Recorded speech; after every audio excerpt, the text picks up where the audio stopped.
Bapak Ibu yang saya hormati, minta waktunya. Hari ini saya ingin melaksanakan aksi nyata modul 1.4 mengenai budaya positif sekolah. Langsung saja yang ingin saya sampaikan itu pertama ada perubahan paradigma belajar, disiplin positif, nilai-nilai kebajikan, kebutuhan dasar manusia, motivasi perilaku manusia, peran kontrol guru, keyakinan kelas, dan segitiga restitusi. Yang pertama tentang pembelajaran dengan paradigma baru. Pembelajaran dengan paradigma baru merupakan pembelajaran yang dirancang berdasarkan prinsip pembelajaran berdiferensiasi sehingga para peserta didik belajar sesuai kebutuhannya berdasarkan tahap perkembangan sesuai teori psikologi Madoren untuk mewujudkan profil pelajar Pancasila yang sudah kita ketahui ya, ada 6: beriman pada Tuhan Yang Maha Esa dan berakhlak mulia, berpendidikan global, bergotong royong, kreatif, mandiri, dan bernalar kritis. Selanjutnya ini ada miskonsepsi tentang teori kontrol ya. Nah, kalau ilusinya guru itu mengontrol murid ya, selamanya guru yang mengontrol murid. Selanjutnya ilusi bahwa kritik dan membuat rasa bersalah mampu menguatkan karakter peserta didik ya. Nah, selanjutnya ilusi bahwa orang dewasa berhak memaksa. Nah, ini ilusi ya. Ilusi yang 4 itu ilusi bahwa semua penguatan positif efektif dan bermanfaat. Ini miskonsepsi tentang teori kontrol. Kita lihat ya, mengubah paradigma stimulus respon ke pendekatan teori kontrol. Kalau stimulus respon itu realitas kebutuhan kita itu sama, tapi kalau teori kontrolnya ternyata realitas kebutuhan kita itu berbeda. Semua orang melihat hal yang sama. Kalau teori kontrolnya apa? Setiap orang memiliki gambaran yang berbeda. Stimulus respon yang ketiga, kita mencoba mengubah orang agar berpandangan yang sama dengan kita. Teori kontrolnya, kita berusaha memahami pandangan orang lain tentang dunia. Selanjutnya, perilaku buruk dilihat sebagai suatu kesalahan. Teori kontrolnya, semua perilaku memiliki tujuan. Selanjutnya, orang lain bisa mengontrol saya. Teori kontrolnya, hanya Anda yang bisa mengontrol diri Anda sendiri. Selanjutnya, saya bisa mengontrol orang lain. Teorinya, Anda tidak bisa mengontrol orang lain. Selanjutnya, pemaksaan ada pada saat bujukan gagal.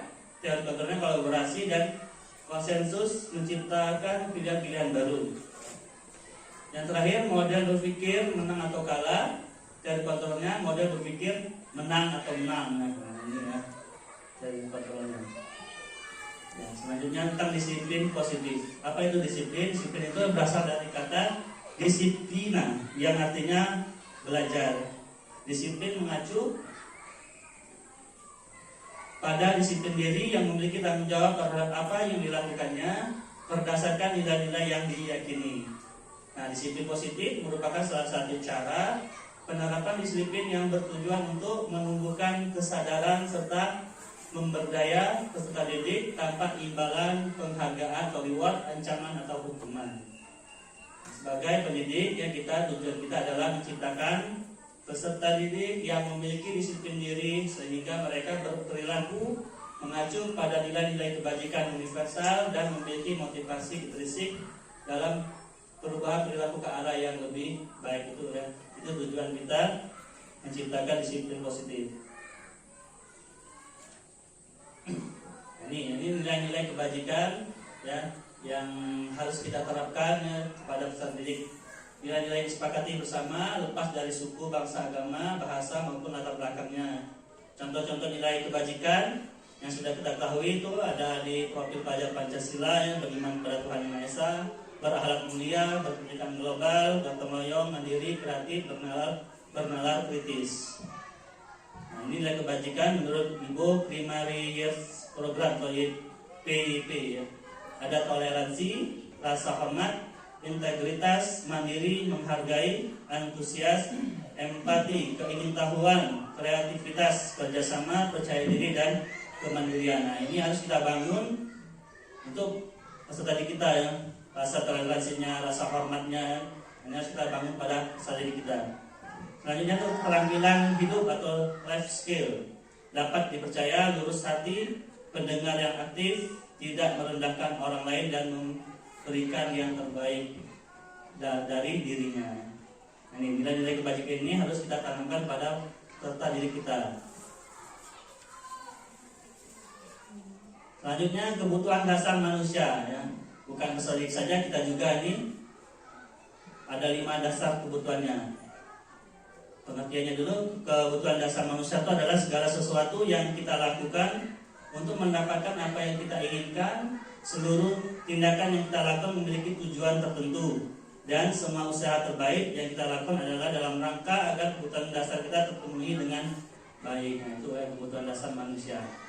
Di sini ada 5 kebutuhan dasar manusia yang harus kita pahami. Yang pertama, kebutuhan akan bertahan hidup.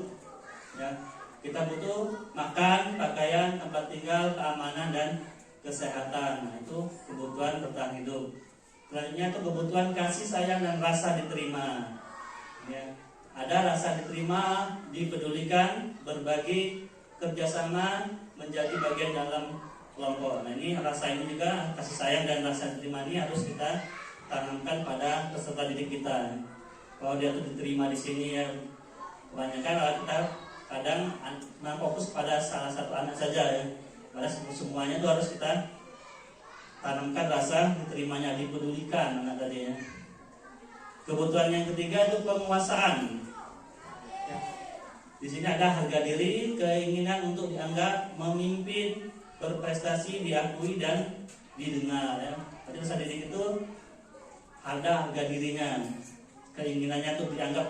Ada juga kebutuhan akan memimpin ya, kayak ketua kelas di dalam kelas kita, berprestasi, diakui, dan didengar. Selanjutnya kebutuhan akan kebebasan. Nah, ini banyak dimiliki oleh peserta didik ya. Dia akan bebas, ingin bebas ya. Maksudnya mandiri, memiliki pilihan, mencoba hal baru, mampu mengendalikan arah dirinya. Yang kelima itu tes kesenangan, yang bermain, humor, antusiasme, dan tertawa. Ini kebutuhan yang dasar manusia. Berarti kalau ada anak yang di dalam kelas dianya keliling-keliling, berarti kebutuhan akan kesenangannya ya. Maunya bermain saja dalam kelas ya, kita tegur masih bermain. Nah, itu kebutuhan dia kan. Memang harus dipenuhi kebutuhannya, akan tertawa, mungkin ada anak yang tertawa terus dalam kelas ya. Nah, itu akan kebutuhan dasarnya ya. Ini ada 5 kebutuhan dasar manusia. Selanjutnya tentang motivasi perilaku manusia, ada 2, motivasi ekstrinsik yang berasal dari luar diri ya. Yang kedua, motivasi intrinsik yang berasal dari diri sendiri. Kalau motivasi ekstrinsik ini itu motivasi hanya sekedar untuk menghindari ketidaknyamanan atau hukuman ya. Anak ada buat PR, takut kena hukum. Nah, ini motivasi ekstrinsik ya.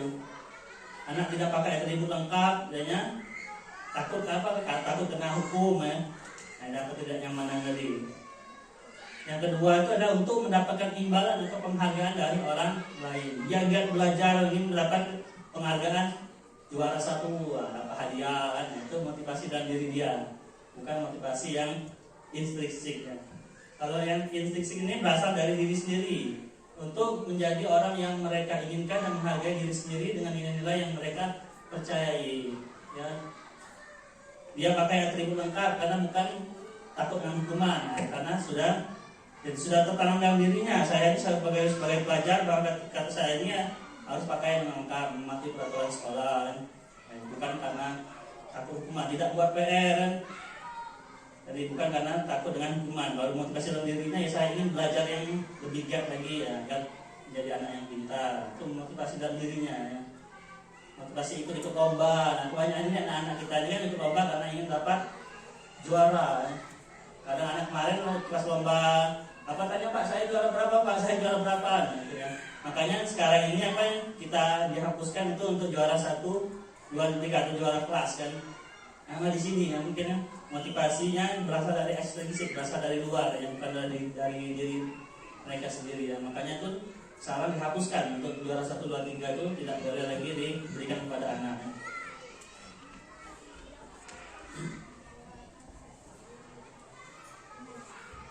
Nah, selanjutnya ada hukuman, konsekuensi, dan restitusi. Ini perbedaan antara hukuman dan konsekuensi atau restitusi ya. Kalau hukuman itu tidak terencana atau tiba-tiba, murid tidak tahu apa yang akan terjadi atau tidak dilibatkan ya, bersifat satu arah, berupa hukuman fisik atau psikis. Kalau hukuman tidak terencana, tiba-tiba anak datang terlambat, langsung disuruh gurunya silakan berdiri di depan ya, itu tidak terencana. Murid tidak tahu apa yang akan terjadi ya. Kalau saya datang terlambat, saya nanti dihukum apa oleh guru, oleh bapak guru. Bersifat satu arah, hanya berasal dari guru saja kan, itu hukuman tadi. Nah, berupa hukuman fisik biasanya, misalnya suruh membersihkan halaman, membersihkan WC misalnya, atau membersihkan lapangan, atau berkeliling lapangan karena dia terlambat. Nah, ini bersifat hukuman. Nah, ini yang harus kita terapkan itu bersifat yang konsekuensi, yang terencana, disepakati. Nah, makanya kami belajar di sini juga tentang keyakinan kelas. Jadi sebelum pembelajaran dimulai itu kita bentuk dulu keyakinan kelas. Ya, maunya anak tadi apa? Kita ditulis di kertas, nanti kita tempelkan. Nanti kita pilih-pilih lagi, misalnya tidak boleh berkelahi, itu berarti masuk ke saling menjaga keamanan, bisa saling sayang menyayangi. Nah, itu kan. Ini konsekuensinya. Murid tetap dibuat nyaman ini ya. Kajiannya murid tetap dibuat nyaman. Ya. Yang mendapatkan hukuman atau konsekuensi tadi dia merasa nyaman. Ya. Sikap guru selalu memonitor murid. Nah, kalau restitusinya proses menciptakan kondisi bagi murid untuk memperbaiki kesalahan. Proses kolaboratif yang mengajarkan murid untuk mencari solusi sendiri. Yang kesalahan murid dia tadi, dia cari solusi sendiri. Ada kesalahannya tadi apa kiranya. Nah, selanjutnya itu tentang posisi kontrol guru. Ada 5 juga. Yang pertama, guru sebagai penghukum ya. Nah, mungkin ini saya juga sangat sering ya sebagai penghukum. Tiba-tiba kita langsung kita hukum anak tadi. Nah, itu dulu, nak udah bawa PR langsung berdiri di depan. Ada juga yang membuat rasa bersalah. Ya. Nah, kalau tidak buat PR, nah ibu sangat kecewa. Kamu tidak buat PR, membuat rasa bersalah. Ada juga sebagai teman. Nah, ini yang biasanya saya lakukan sebagai teman ya selama ini ya. Kamu tidak buat PR ya silakan dibuat PR-nya dalam kelas ya. Kita kasih konsekuensi, tidak kasih serat, saya serat, kamu buat PR. Nah, itu sebagai teman. Ada juga sebagai pemantau ya. Dan yang terakhir sebagai manajer. Nah, nanti kita bahas satu-satu. Nah, ini contoh, ada kasus siswa tidak memakai atribut lengkap saat upacara bendera. Nah, ini kalau guru sebagai penghukum, hormat pada bendera selama 1 jam. Nah, ini sebagai penghukum, silakan ke lapangan memasang ke tiang bendera selama 1 jam ya, sama bendera. Kalau sebagai pembuat rasa bersalah adanya, gurunya yang bertanya berapa kali ibu, bapak harus memberitahukanmu, kamu selalu saja mengecewakan ibu atau bapak. Nah, ini sebagai pembuat rasa bersalah. Nah, ini sebagai teman, ayo dong ikuti aturan sekolah, tolong bantu ibu atau bapak ya sekali ini ya sudah tidak apa-apa, lain kali jangan sampai berbuat seperti ini lagi. Nah, itu kira-kira ya. Sebagai pemantau ya, kamu sudah melanggar peraturan sekolah, kamu tahu konsekuensinya. Setelah upacara kamu beli atributnya ke koperasi dan jangan diulangi lagi. Itu sebagai pemantau. Nah, yang terakhir itu sebagai manajer. Apakah kamu tahu kesalahanmu? Kira-kira bagaimana kamu memperbaiki kesalahanmu? Nah, ini kan. Jadi kita kalau bisa dari 5 posisi tadi kita posisikan sebagai manajer. Jadi anak sendiri yang mencari solusinya atas kesalahan dia tadi ya. Dia tidak pakai atribut. Kita tanya bagaimana cara memperbaiki kesalahanmu. Mungkin saya lupa Pak ya. Besok saya akan memakannya. Atau nanti malam sebelum berangkat sekolah siapkan dulu. Nah, jadi mereka sendiri ya memperbaiki kesalahan dia tadi. Nah, coba kita jawab sama-sama nih. Ada kursi faktor apakah aku? Saya kecewa sekali dengan kamu nak. Kira apa nih Bu? Merasa, ya betul, merasa bersalah ya. selanjutnya ada kamu tidak pernah benar melakukannya. Apa kira-kira ini? Posisi? Ya kontrol apa? Sebagai apa? Pemantau ya. Kamu tidak pernah benar melakukannya sebagai pemantau. Apa caramu untuk menyelesaikan masalah ini? Nah, ini sebagai manajer ya, kita tanyakan pada anak tadi bagaimana cara menyelesaikan masalah ini. Nah ini ayolah lakukan demi bapak atau ibu ya nak. Apa sebagai teman. Kamu tidak pernah mendapatkan nilai jika tidak mengerjakan tugas. Apa nih?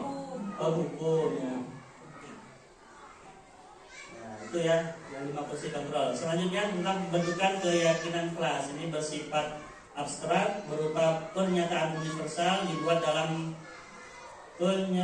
pernyataan positif sedikit saja agar mudah diingat. Tidak terlalu banyak. Peraturan kan kalau banyak kan. Ini kalau keyakinan kelas cukup sedikit saja. Sesuai dengan kondisi kelas dan sekolah sehingga mudah diterapkan. Semua warga sekolah atau warga kelas dilibatkan saat membuat keyakinan kelas. Tidak di kelas saja, di sekolah juga kalau bisa kita sama-sama membuat keyakinan sekolah ya. Jadi kalau bisa kita buat sama-sama, jadi bukan peraturan ya, peraturan sekolah ada tertib sekolah, tapi tentang keyakinan sekolah. Hadir tepat waktu ya. Ini yang kita bentuk di dalam kelas ya. Apa itu keyakinan kelas? Mengapa keyakinan kelas bukan peraturan kelas ya? Kalau peraturan tadi bersifat satu arah ya, guru saja kalau peraturan ya. Kalau sekolah dari sekolah. Nah ini mengapa keyakinan? Karena ia berasal dari bersama ya, sama murid-murid itu. Itu keyakinan kelas. Selanjutnya tentang segitiga restitusi dalam memecahkan kasus ini ada 3. Suatu proses dialog yang dijalankan oleh guru agar dapat menghasilkan murid yang mandiri dan bertanggung jawab. Nah, tahapan yang pertama itu menstabilkan identitas dulu ya. Kalau ada kasus kita tanyakan dulu. Misalnya anak tadi berkelahi, kita tanyakan dulu, stabilkan dulu identitasnya. Kenapa kamu berkelahi? Dan nanti dijawabnya, ya anak ini seperti ini ya. Nah, kita stabilkan dulu identitasnya. Ya memang benar nah itu kan kamu bela diri misalkan. Nah, tapi ada baiknya gimana ya? Itu menstabilkan identitas. Langkah yang kedua tuh validasi tindakan yang salah. Baru kita bilang tindakan kamu tadi salah nah ya. Kita tanya lagi bagaimana cara memperbaikinya. Nanti dia jawab sendiri. Terakhir menanyakan keyakinan. Karena kita sudah membentuk keyakinan kelas ya. Nah, kira-kira keyakinan apa yang kamu langgar? Nanti dia jawabnya oleh dia sendiri. Ya. Ini cara memecahkan kasus.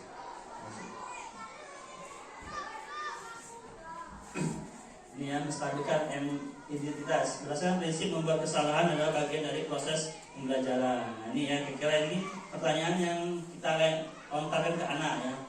Misalnya berbuat salah itu wajar nak ya. Tidak ada manusia yang sempurna. Bapak juga pernah atau ibu juga pernah melakukan itu. Nah, ini ya untuk stabilkan identitas tadi. Bapak dan ibu juga tidak mau mencari siapa yang salah, tapi bapak ibu ingin mencari solusi dari permasalahan ini. Kamu pernah merasa begitu? Ini bisa kita lontarkan kepada anak untuk menstabilkan identitasnya kalau terjadi kasus ya. Selanjutnya itu validasi tindakan yang salah ya. Kamu pasti punya alasan mengapa melakukan hal itu nak. Padahal kamu bisa melakukan yang lebih buruk dari ini ya. Misalnya dia berantem kan, kamu bisa melakukan lebih buruk lagi dari ini ya. Itu kamu patut bangga karena telah melindungi sesuatu yang penting buatmu. Kamu melakukannya karena mempertahankan sesuatu yang penting bagimu. Nah, ini bisa ya, ini pertanyaan-pertanyaan bisa dilontarkan kepada anak untuk validasi tindakan yang salah ini. Yang terakhir menanyakan keyakinan. Apa keyakinan kelas kita? Terakhir kita sudah langkah yang tahap kedua sudah dilakukan. Tahap ketiganya baru kita tanyakan keyakinan kelas yang sudah kita sepakati dalam kelas apa nah. Nilai apa yang sudah kita sepakati ya, nilai kebajikan tadi ya. Terus seperti apa gambaran sebuah kelas yang ideal menurut kamu? Kamu bisa menjadi orang yang seperti apa nah? Nah itu ya, untuk menanyakan keyakinan. Ketiga, segitiga restitusi ya. Ini terakhir penutup, sebagai penutup. Ya, dalam penerapan program disiplin positif, hendaknya guru memiliki standar kepribadian, profesional dan sosial yang baik, di mana guru mampu merefleksi dirinya dalam fungsi kontrol saat ini. Bagaimana perjalanan dirinya sebagai among atau manajer yang menuntut murid-muridnya menjadi insan yang mandiri, merdeka dan bertanggung jawab. Ini menurut standar nasional pendidikan. Terima kasih. Terima kasih atas perhatiannya. Saya akhiri. Wassalamualaikum warahmatullahi wabarakatuh.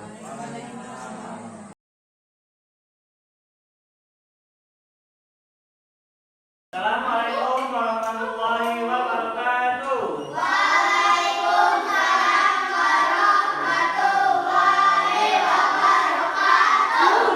Tepuk semangat.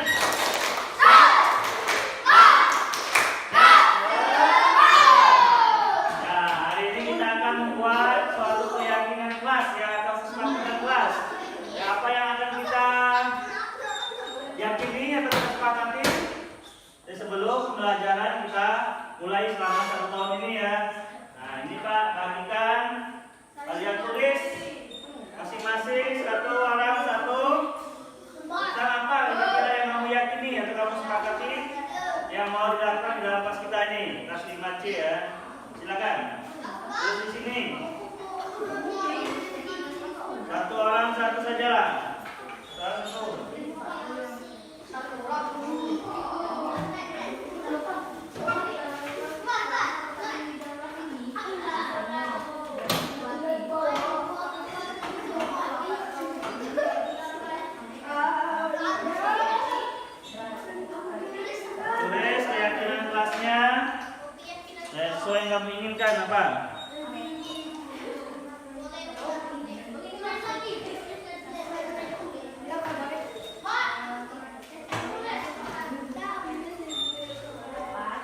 Ya, saling bullying, saling saling mengejek, saling menyayangi, ini ya, saling sayang menyayangi.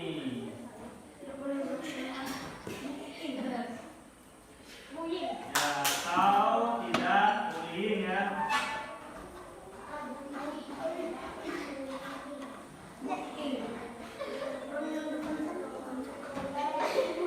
Nah, bullying itu tahu kan? Mengejek temannya tadi itu namanya bullying. Apa lagi? Memukul temannya. Menginjak. Ya, memukul temannya, bukit. Ya, kita bullying. Tidak boleh mengejek. Ya, apa? Baik. Tidak boleh bullying. Tidak boleh bullying, sama ya.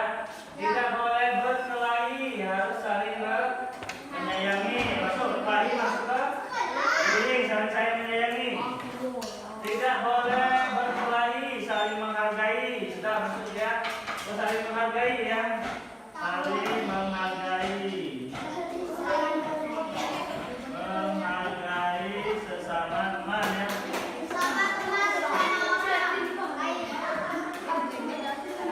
Saling menghargai sama teman. Itu lagi. Tidak boleh bullying sama boleh bawa HP, ini sudah masuk ke peraturan sekolah ya. Tidak disetujui. Tidak boleh bullying sama sopan santun dan tidak boleh bullying. Nah, sopan santun ya, menyerahkan sopan santun.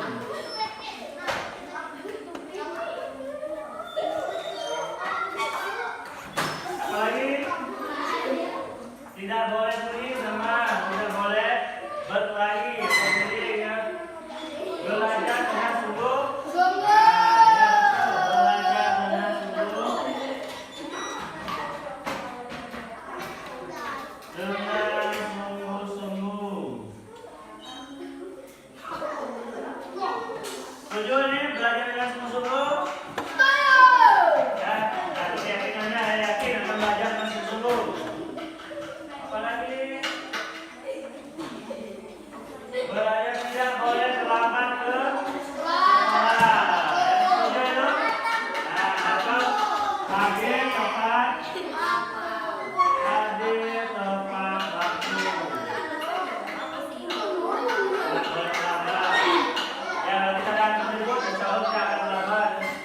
Terus, kebersihan, menjaga kebersihan kelas dan lingkungan sekolah. Ya, menjaga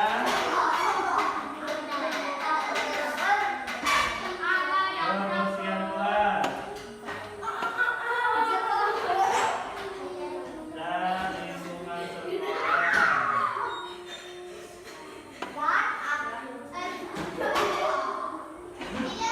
Ya, sepakat ya, menjaga kebersihan kelas dan lingkungan. Nah, teman diadakannya pembagian tugas yang selalu cek kelas. Ya, betul. Terus, menghormati sesama teman, ya, saling menghormati. Setuju.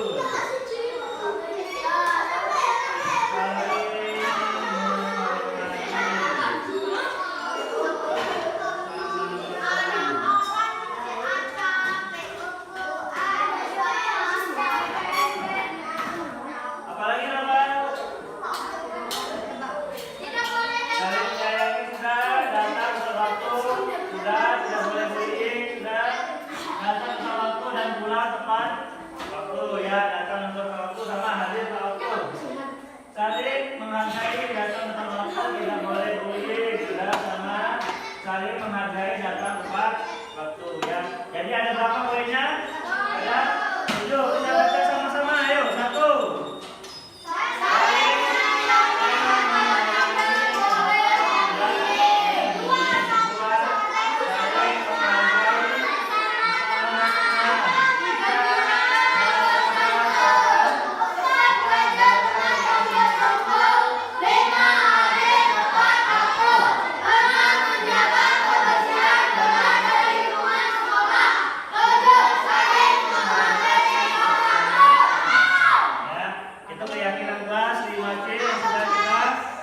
disepakati saya kiri ya, silakan nanti kita laksanakan bersama ya.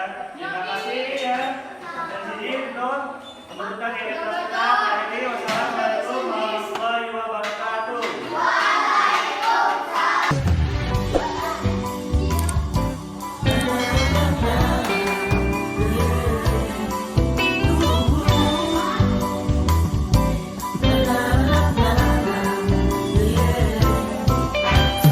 Sang mentari, secerah sang pelangi, sambutlah kami, sang pengubah negeri.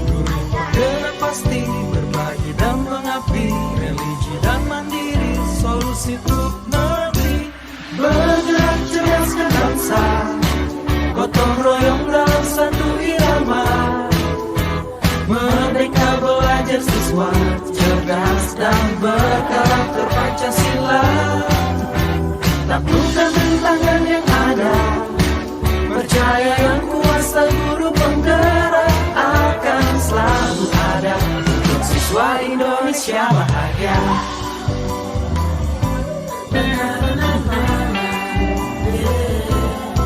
Sehangat sang mentari, secerah sang pelangi, sambutlah kami, sang pengubah negeri. Untuk penggerak pasti, berbagi dan mengabdi, religi dan mandiri, solusi untuk negeri. Bergerakkan bangsa, Gotong royong dalam satu irama, wujudkan cita-cita siswa, cerdas dan berkarakter Pancasila. Taklukkan rintangan yang ada, percaya yang kuasa guru penggerak akan selalu ada untuk siswa Indonesia bahagia.